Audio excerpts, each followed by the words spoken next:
विज्ञान कक्षा 9 का चैप्टर नंबर 3 क्या है एटम्स एंड मॉलिक्यूल्स, परमाणु एंड अणु के कुछ इंपॉर्टेंट क्वेश्चन आंसर हम करने वाले हैं। कोई बेटा अगर तुमसे बोले कि किसका अणु का भार निकालो, अणु का द्रव्यमान निकालो, किसका अणु का द्रव्यमान मतलब मॉलिक्यूल का मास निकालो, मॉलिक्यूलर मास निकालो, तो सबसे पहले तो पता होना चाहिए अणु क्या है। बेटा अणु मैंने तुम्हें बताया दो परमाणु या दो से अधिक परमाणु जो फिक्स मात्रा में मिले तो क्या बनता है, तुम्हारा मॉलिक्यूल बनता है या अणु बनता है। ठीक है, मैंने क्या लिया था, अणु, दो हाइड्रोजन एक ऑक्सीजन लिया तो जल बना H2O। अब पूछेगा भैया इसका वजन क्या है, इसका वजन क्या है, तो तुम्हें तो दोनों को याद होना चाहिए।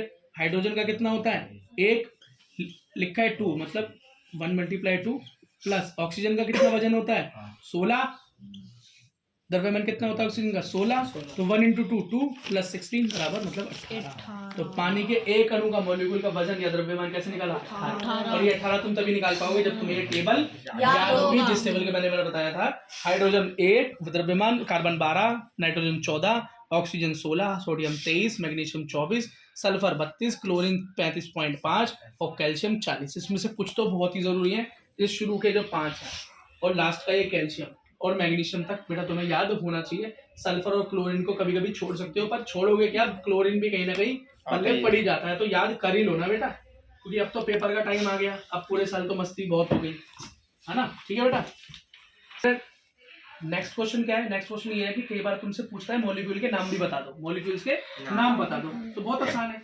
देखो यार मैंने H2O लिया था पानी, इसके अंदर एक था हाइड्रोजन और एक था ऑक्सीजन, तो मैं इसको क्या बोल सकता हूँ, हाइड्रो ऑक्साइड। हाइड्रो मतलब हाइड्रोजन और ऑक्साइड, हाइड्रो ऑक्साइड बोलूंगा तो ये क्या बन जाएगा, जल का नाम।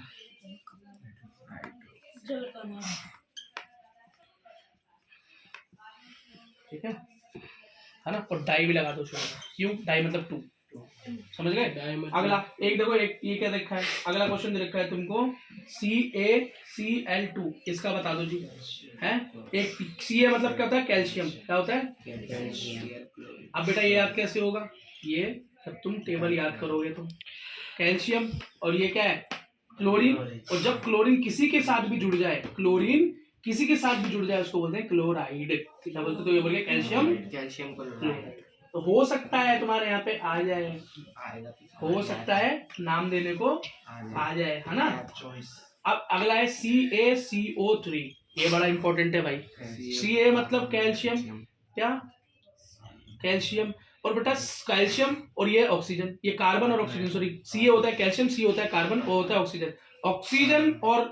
ऑक्सीजन और कार्बन जहां पर मिलते हैं उसको हम बेटा कार्बोनेट कहते हैं, क्या कार्बोनेट कहते हैं। इस वीडियो को बार बार देख के याद करना, तो इसका क्या बनना, कैल्शियम कार्बोनेट, कैल्शियम कार्बोनेट। याद रख लो इसको, याद रख लो, क्या याद रख लो इस बात को, समझ गए। अगला एक और देख लो, ये भी इंपॉर्टेंट है, KNO3, क्या K का मतलब पोटेशियम है, क्या है पोटेशियम है। N का मतलब क्या है नाइट्रोजन, O मतलब ऑक्सीजन।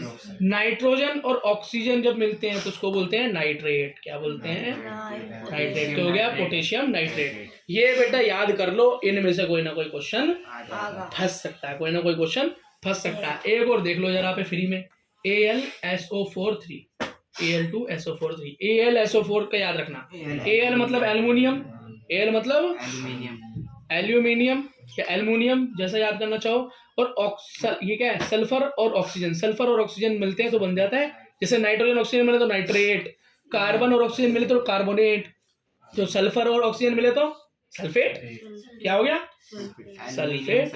तो ये आसान हो गया याद करना, तो ये एल्युमिनियम सल्फेट, बस बेटा। ठीक है बेटा, चलो बेटा एक क्वेश्चन देखो जरा, एक क्वेश्चन क्या कह रहा है, इस क्वेश्चन को देखो, हो सकता है ये क्वेश्चन आ जाए, दिमाग वाला सवाल है।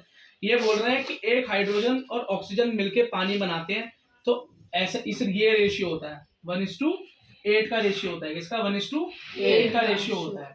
तो 18 ग्राम क्या बनता है तुम्हारा, जल बनता है, क्या बनता है जल बनता है। अगर ये कह रहा है हाइड्रोजन का रेशियो ये हो 3 ग्राम, तो ऑक्सीजन कितनी लगेगी और रेशियो क्या बनेगा, 1:8 होता है, इसका रेशियो क्या बनेगा।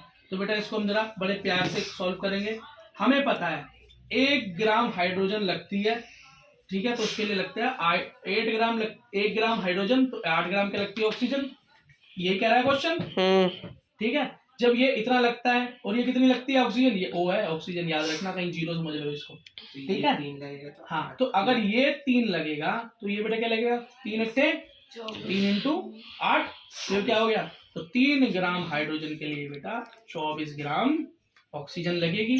अब इसकी रेशियो बना लो, 24 और 8 की रेशियो क्या होगी, ये अगर 1 होगी तो ये 8 होगी, 3 अट्ठे 24, तो इसकी रेशियो क्या बनेगी, नई रेशियो 1:8, यही रेशियो रही। रेशियो में कोई, क्योंकि क्या है, अनुपात का नियम क्या कहता है, अनुपात का नियम क्या कहता है, फिक्स होनी चाहिए। तो देखो यहाँ भी होगी, यहाँ बस यहाँ कम बन रहा था, यहाँ हमने ज्यादा बना ली, कोई बात नहीं, अनुपात सेम होना चाहिए। 3 ग्राम लिया तो 24 ग्राम हो गया। ये बेटा क्वेश्चन था, इसी के साथ इस चैप्टर के क्वेश्चन आंसर की समाप्ति। स्टॉप कर।